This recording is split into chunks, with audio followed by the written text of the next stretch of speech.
So last year, Apple didn't increase the screen size for the iPhone. Instead, it added fingerprint recognition.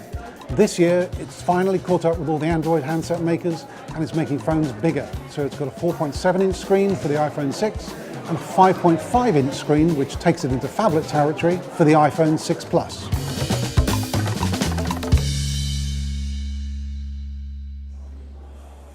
Compared to the 4-inch screen of the iPhone 5S, the iPhone 6 feels like a very natural extension. It just feels like it falls into the hand very easily. Whereas the iPhone 6 Plus, with its 5.5-inch screen, is much bigger. It really feels gigantic. But after a little while, after an hour or two, you start to look forward to its big screen and to all the extra content that you can get onto this. And the small screen of the 5S feels like something you want to leave behind. It's quite a surprising change, although I think everyone who's used an Android phone for any length of time will be very familiar with that. The 6 is actually thinner than the 5S. Apple had a thin phone already, but now it's really gone for something very thin. And what's more, the edges are rounded. And Apple has done this because the edge swipe is very important when you're using iOS 7 and iOS 8. Of course, Apple has had to make some compromises. So whereas the power button used to be on the top of the 5S, it's now on the side of the 6 and the 6 Plus because your thumb physically can't reach that far. Apple has made a couple of allowances for the fact that these screens are bigger than what iPhone users might be used to. So for the 6 Plus, when you turn it on its side and view it in landscape version, the whole of the screen rotates, but not the dock, so that you have what's more like a tablet view.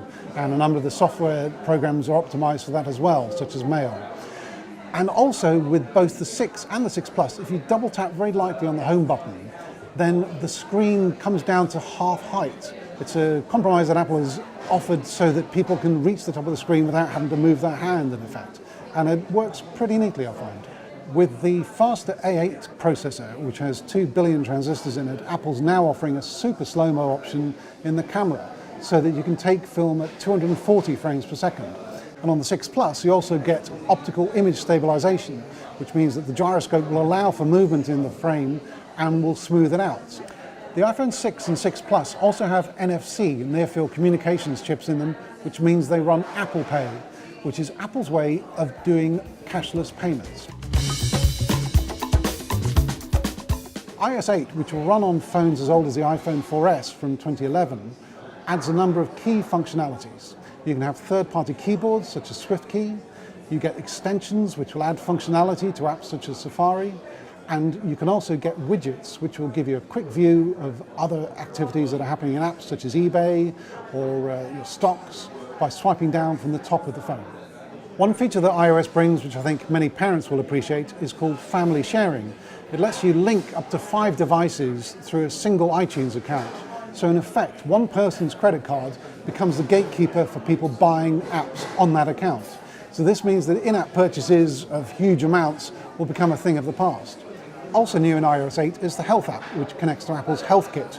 You can enter medical details about yourself, which will be held only on the device, and Apple is also looking to connect this to all sorts of health devices, although none of this information will be held in the cloud. Apple's also noticed how people are using messages these days.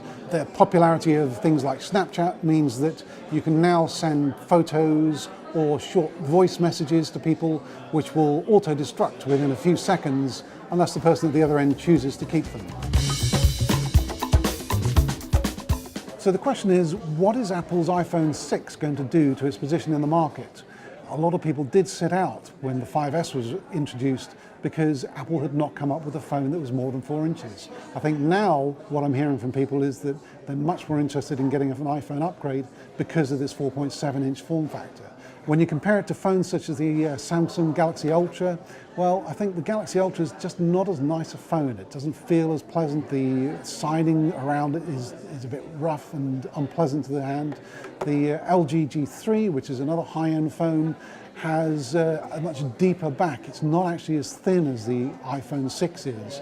So my feeling is that Apple is going to have a lot of success with this phone, especially.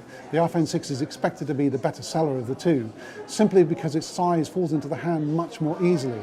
To anyone used to an iPhone 4S or the iPhone 5 family, the iPhone 6 Plus will feel like a giant. And I think that this is an area where Apple is going head on with Samsung with its Galaxy Note family, which has had this top-end phablet space to itself for the past 3 years. I do think that the app library that Apple has, the brand recognition, and just the simple fact that it's come in with a phone which is really very aesthetically pleasing, far more so than the Galaxy Note, is really going to put a lot of pressure onto Samsung. So it would certainly be true to say that Apple is late to the large screen market. There have been phablets, the 5.5-inch form factor, since about 2012. Here we are in 2014, and Apple's only just introducing one. Well, I think that's certainly a fair criticism, but I think that it's going to be shown that what they've done is let the market develop and then moved in at the last point to scoop it all up.